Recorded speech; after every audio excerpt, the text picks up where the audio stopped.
Bismillahirrahmanirrahim. Assalamu alaikum everyone. How are you all? I hope you all are fine. My name is Rifat जहां and जैसा कि आपको पता है कि हम एफएससी पार्ट 1 का चैप्टर नंबर 2 डिस्कस कर रहे थे जो कि है बायोलॉजिकल मॉलिक्यूल्स। इस चैप्टर में हमने बहुत सारे बायोलॉजिकल मॉलिक्यूल्स को डिटेल से स्टडी किया।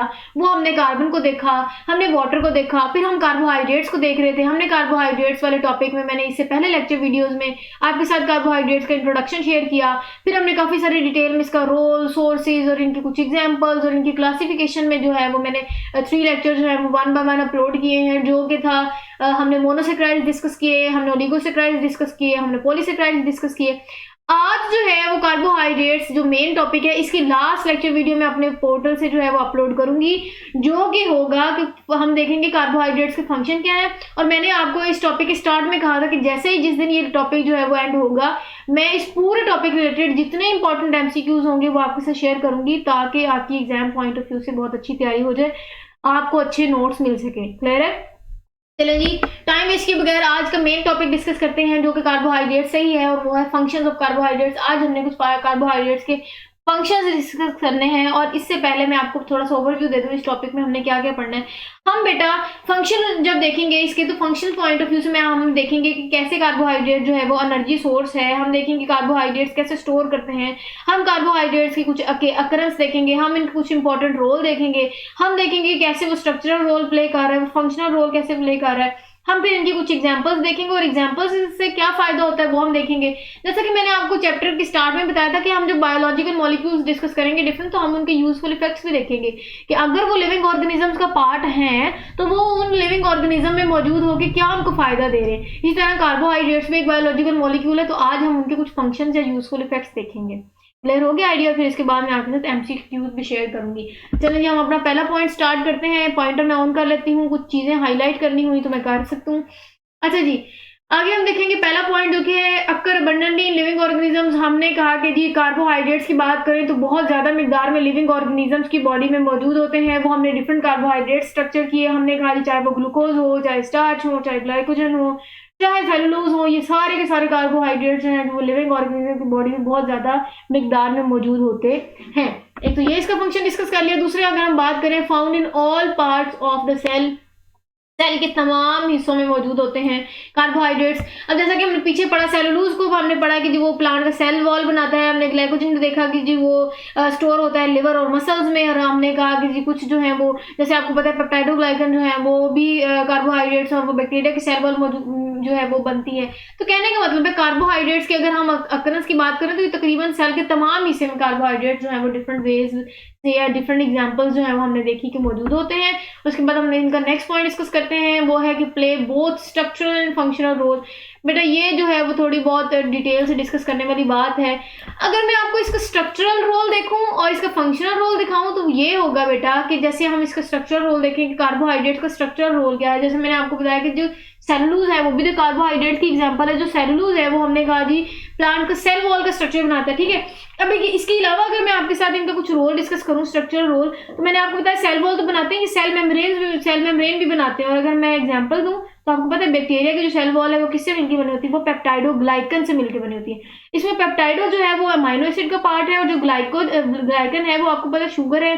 और शुगर क्या होती है? शुगर कार्बोहाइड्रेट होता है। तो इस तरह हमने कह दिया कि बैक्टीरिया के सेल वॉल में ये एक स्ट्रक्चरल रोल प्ले कर रहा है, क्योंकि हमने कहा जो ग्लाइकन है वो शुगर है, वो कार्बोहाइड्रेट। तो हमने कहा कि जो कार्बोहाइड्रेट का उसका एक रोल है कि ये स्ट्रक्चरल रोल भी प्ले करता है।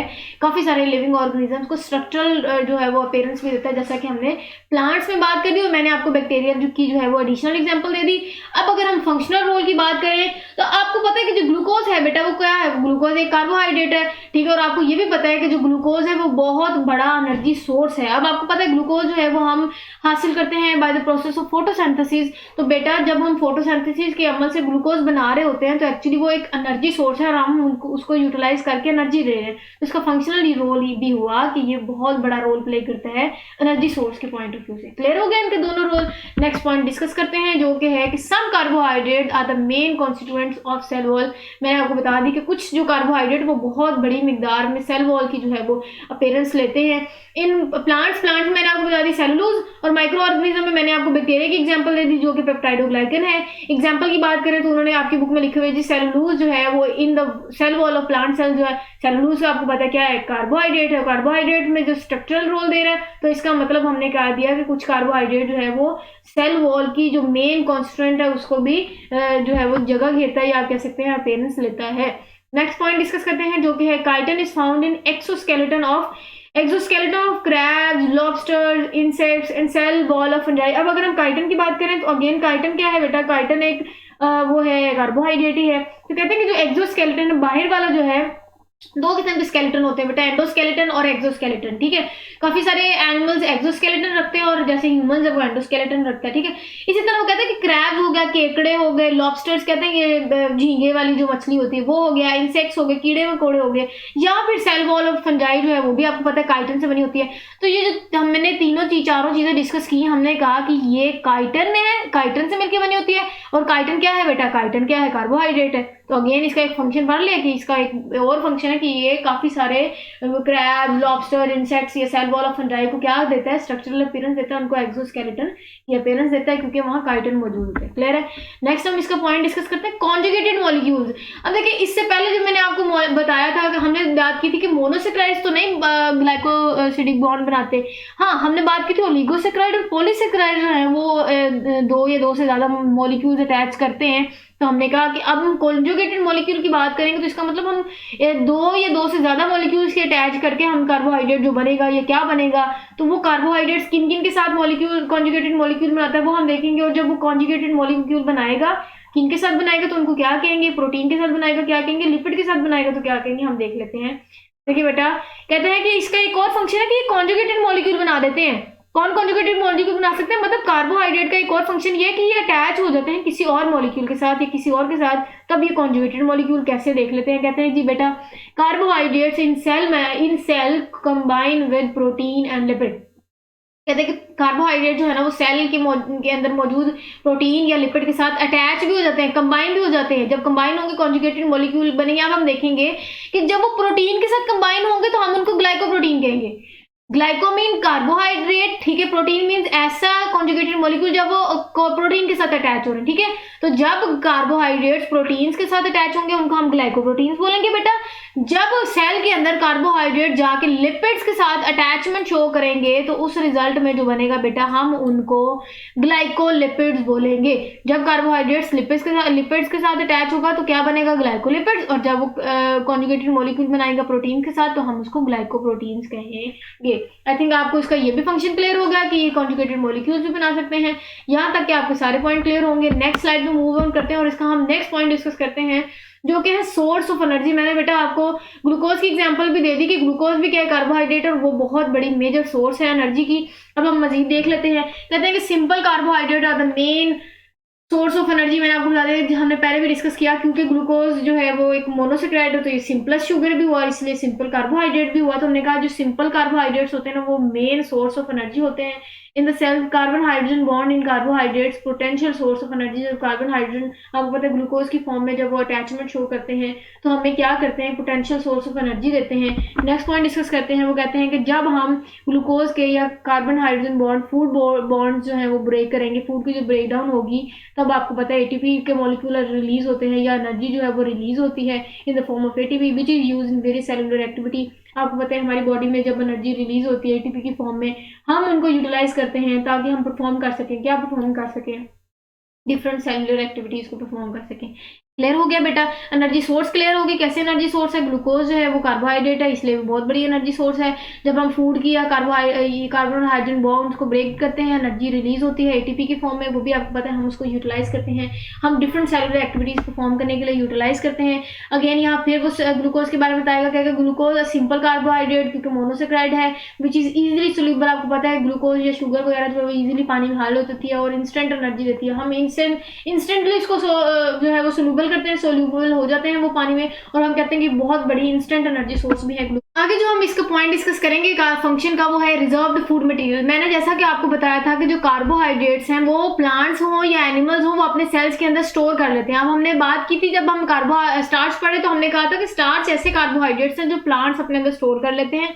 इसी तरह जब मैंने आपको ग्लाइकोजन पढ़ाया था तो मैंने कहा था ग्लाइकोजन ऐसे कार्बोहाइड्रेट्स हैं जो एनिमल्स अपने अंदर स्टोर कर लेते हैं। तो जब हम इसका फंक्शन डिस्कस करेंगे कि रिजर्व्ड फूड मटेरियल कैसे हैं, कार्बोहाइड्रेट्स कैसे स्टोर करते हैं, तो हम बात करते हैं plant cells store extra carbohydrates as starch की फॉर्म में, एंड एनिमल सेल्स जो है वो एज ग्लाइकोजन की फॉर्म में। क्लियर है? हमने बात की कि ये कार्बोहाइड्रेट्स का एक और फंक्शन है कि ये स्टोर भी कर लेते हैं बॉडी में, प्लांट्स हो चाहे एनिमल्स हो।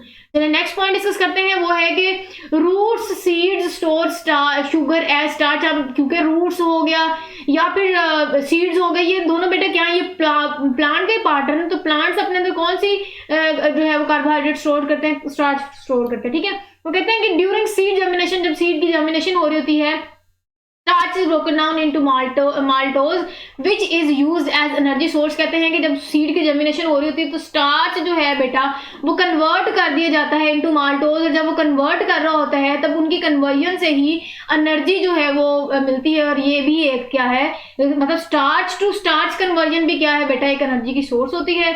एक ये पॉइंट भी हमने क्लियरली डिस्कस कर लिया। नेक्स्ट पॉइंट डिस्कस करते हैं, वो हम देखेंगे कि ग्लाइकोजन जो है जो कि एक एनिमल स्टोर प्रोटीन है। हमने कहा glycogen is sometime called as animal starch भी कहते हैं, क्यों? क्योंकि ये स्टोर कर लिया जाता है एनिमल्स की बॉडी में, मसल सेल्स हो जाए चाहे, कि मैंने आपको बताया था कि जो ग्लाइकोजन है वो स्पेशली एनिमल्स की किन किन पार्ट में स्टोर होती है। लिवर में हमने पढ़ा था, हमने मसल्स में पढ़ा था, और हमने कहा था कि ये कन्वर्ट कर दी जाती है इनटू ग्लाइकोजन बेटा ग्लूकोज में कन्वर्ट कर दी जाती है, और ग्लूकोज जो है वो ग्लाइकोजन में कन्वर्ट कर दी जाती है। ग्लूकोज जब ग्लाइकोजन में कन्वर्ट करती है वो इंसुलिन करती है, आपको पता है, और ग्लाइकोजन से जब ग्लूकोज में कन्वर्ट करना होता है तो हम जो है वो ग्लूकोगोन यूज करते हैं। क्लियर है?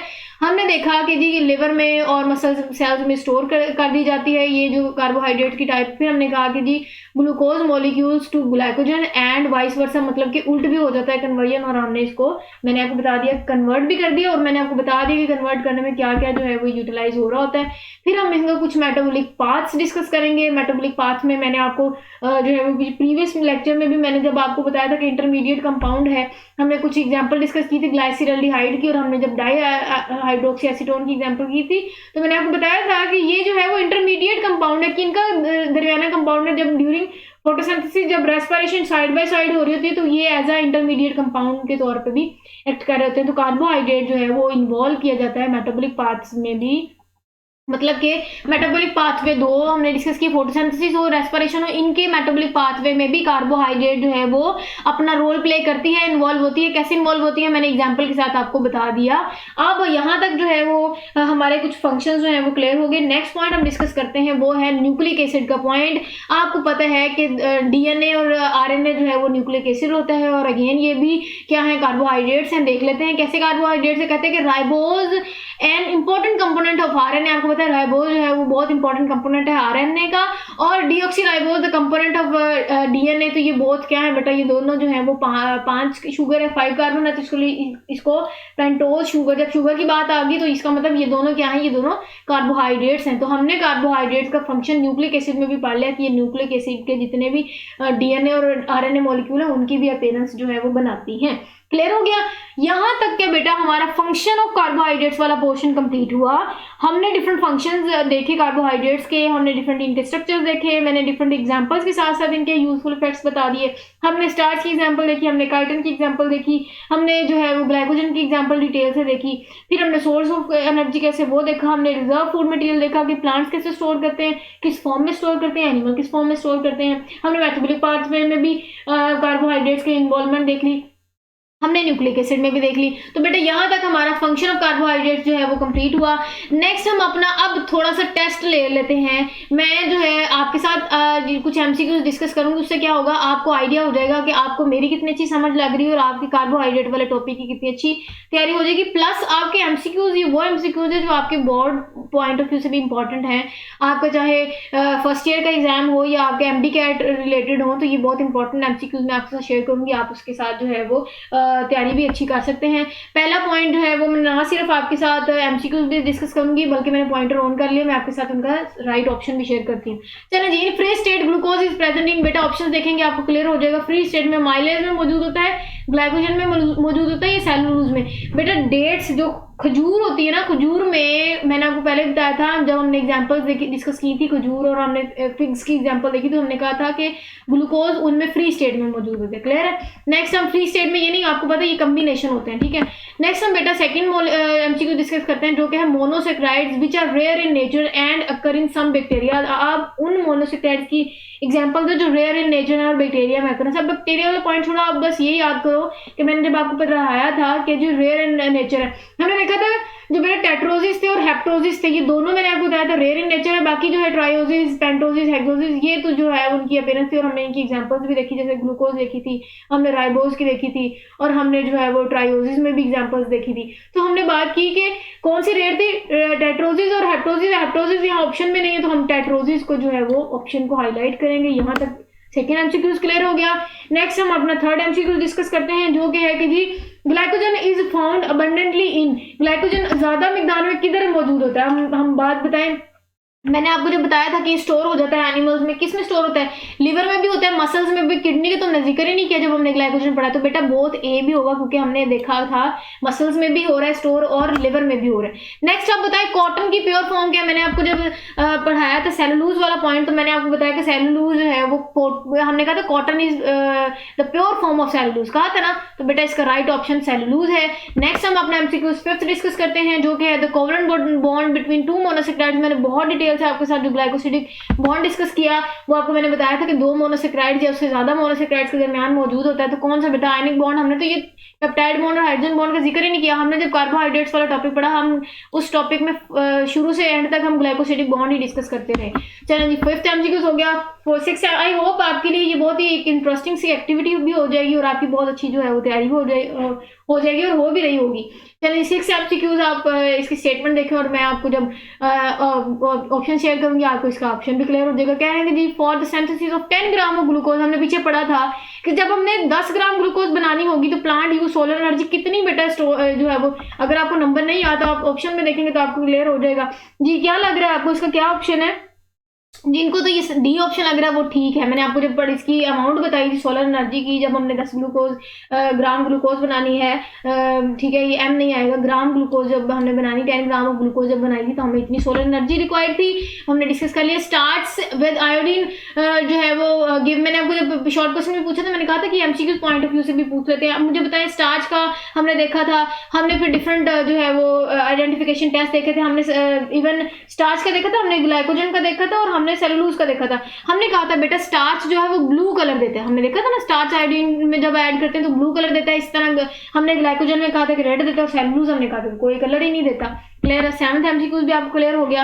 मूव ऑन करते हैं हम अपने एट्थ एमसीक्यूज में। बेटा स्टेटमेंट देखें, आप कह रहे हैं कि जी which of the following atoms do not occur in carbohydrates, के नीचे दिए गए फॉलोइंग ऑप्शंस में से कौन सा कार्बोहाइड्रेट में मौजूद नहीं होते। अब बताएं मुझे, इसका कार्बन होगा, हाइड्रोजन होगा, ऑक्सीजन होगा या नाइट्रोजन होगा। हमने जितने भी पीछे मैंने आपको एग्जाम्पल दिया आपने देखा होगा, मैंने कार्बन भी डिस्कस किया, हाइड्रोजन भी, ऑक्सीजन भी। जैसा कि मैंने आपको, चलो एक कार्बोहाइड्रेट की एग्जाम्पल लेती हूँ, ग्लूकोज, उसमें क्या मॉलिक्यूलर फार्मूला था C6H12 एंड O6। उसमें C का मतलब कार्बन, हाइड्रोजन और ऑक्सीजन। नाइट्रोजन हमने किसी भी कार्बोहाइड्रेट की एग्जांपल में डिस्कस नहीं की। इसका मतलब बेटा नाइट्रोजन एक ऐसा एटम है जो कार्बोहाइड्रेट में मौजूद नहीं होता। होप आपको क्लियर हो गया होगा। नेक्स्ट हम अपना 9th एमसीक्यू डिस्कस करते हैं, वो है कि the most abundant carbohydrate in nature कौन सा है जो बहुत ज्यादा तादाद में पाया जाता है। बताएं, स्टार्च होता है, सेलुलोज होता है, ग्लाइकोजन होता है या एगर होता है। कौन सा मोस्ट अबंडेंट? हमने जब सेलुलोज वाला पॉइंट कहा था तो हमने वहां मोस्ट का वर्ड लिखा था। जब मैंने आपको टाइटल पे मेन हेडिंग लिखी थी उसके साथ भी मैंने ब्रैकेट में लिखा था कि ये सेलुलोज ऐसा कार्बोहाइड्रेट है जो मोस्ट अबंडेंट होता है। नेक्स्ट हम अपना 10th एमसीक्यू डिस्कस करते हैं जो कि है our blood normally contain glucose. हमने अमाउंट देखी थी कि हमारे ग्लूकोज में या ब्लड में कितनी ग्लूकोज की अमाउंट थी। किसी को याद हो तो मैंने वहां बताया था कि जो नंबर हमने डिस्कस किया था, आप कंफ्यूज ना होना, 0.8 नहीं था, 0.08% ग्लूकोज बेटा ब्लड में जो है वो मौजूद होती है। हमारे 10th एमसीक्यूज हो गए। हम अपने नेक्स्ट स्लाइड पे कुछ एमसीक्यूज डिस्कस करते हैं और वो है कि विच of the following is not a polysaccharide. अब नीचे एग्जाम्पल, जब आपको पॉलीसेक्राइड्स की एग्जाम्पल याद दूंगी तो आप ऑप्शन को करेक्ट कर सकते हैं। कौन सा बेटा काइटिन, क्यूटिन, पैक्टिन या फिर डेक्स्ट्रिन है, कौन सा है इसका राइट ऑप्शन के जो पॉलीसेकेराइड में हमने पढ़ा ही नहीं है जी। जिनको तो लग रहा है क्यूटिन, वो ठीक है क्योंकि क्यूटिन का वर्ड नहीं, काइटिन हमने पढ़ा था, ठीक है। पैक्टिन और ये डेक्स्ट्रिन मैंने आपको इसकी पॉलीसेकेराइड की एग्जांपल्स में बताई। क्यूटिन का तो हमने वर्ड ही नहीं यूज किया था, इसका मतलब वो पॉलीसेकेराइड नहीं है। हम अपना 12th एमसीक्यू डिस्कस कर रहे हैं जो कि है द मोस्ट अबंडेंट कार्बोहाइड्रेट। अब मोस्ट अबंडेंट कार्बोहाइड्रेट के नीचे ऑप्शन देख लें, आपको मजीद क्लियर हो जाएगा। स्टार्च है, सेलुलोज है, अगेन ये भी रिपीट है, आपको मैंने पहले भी इसके बता दिया, ये ऑप्शन जो है वो रिपीट है। सेलुलोज जो है वो मोस्ट अबंडेंट है, ठीक है। अबंडेंट भी हमने पढ़े, लेकिन जब हमने सेलुलोज का पढ़ा था तो हमने कहा था ये मोस्ट अबंडेंट कार्बोहाइड्रेट है। अच्छा जी बेटा, आज की स्लाइड का सेकंड लास्ट एमसीक्यूज मैं आपके साथ डिस्कस करने जा रही हूँ जो कि है animal obtain carbohydrate mainly from. Animal जो है वो कार्बोहाइड्रेट मेनली कहाँ से ऑब्टेन करते हैं, जब आप ऑप्शंस देखेंगे आपको मजीद क्लियर होगा। एनिमल्स की बात हो रही है, प्लांट्स में तो ग्लूकोज की बात कर सकते हैं, ये तो स्टोरेज आप सकते स्टोर है। आप बताएं हम मेनली ऑब्टेन कहाँ से करते हैं, हम मेनली जो है वो स्टार्च से ऑब्टेन करते हैं। जो जिनको स्टार्च लग रहा है उनको ठीक लग रहा है। हम आज की स्लाइड का या आज की लेक्चर वीडियो का लास्ट एमसीक्यू डिस्कस करने जा रहे हैं जो कि है Which of the following polysaccharides produce red color with iodine? मैंने आपको स्टार्च का बताया था, हमने कहा था जी स्टार्च ब्लू देता है। जब मैंने आपको ग्लाइकोजन बताया था तो हमने कहा था ग्लाइकोजन रेड देता है, सेलुलोज तो देता ही नहीं था। तो आपको क्लियर हो जाना चाहिए, ऑप्शंस में दे देती हूँ ताकि आपको मजीद क्लियर हो। रेड कलर कौन देता है जी, रेड कलर ग्लाइकोजन देता है। यहाँ तक कि आपके जितने भी इंपॉर्टेंट एमसीक्यूज बनते थे इस चैप्टर रिलेटेड, मैंने वो सारे एमसीक्यूज जो हैं वो हाईलाइटेड फॉर्म में आपको ऑलरेडी लेक्चर वीडियोस में भी बताया, फिर मैंने जो सेपरेट भी जो है वो आपको आपके साथ शेयर कर दिए ताकि आपकी इस कार्बोहाइड्रेट वाले टॉपिक की बहुत अच्छी समझ आ जाए। नेक्स्ट भी जितने भी हम कार्बो जो है बाकी बायोलॉजिकल मॉलिक्यूल्स डिस्कस करेंगे वो मैं डिस्कस करने के साथ उनके लास्ट में एमसीक्यूज भी शेयर करूंगी ताकि आपकी तैयारी बहुत अच्छी हो जाए। आई होप आपको कार्बोहाइड्रेट जो है वो बहुत अच्छे से क्लियर हो जाएगा। जितनी भी 3-4 लेक्चर वीडियोस में मैंने कार्बोहाइड्रेट अपलोड किए, आज उसका वो लास्ट पोर्शन था। अपना बहुत सारा ख्याल रखिएगा, मुझे दीजिए इजाजत, अल्लाह हाफिज।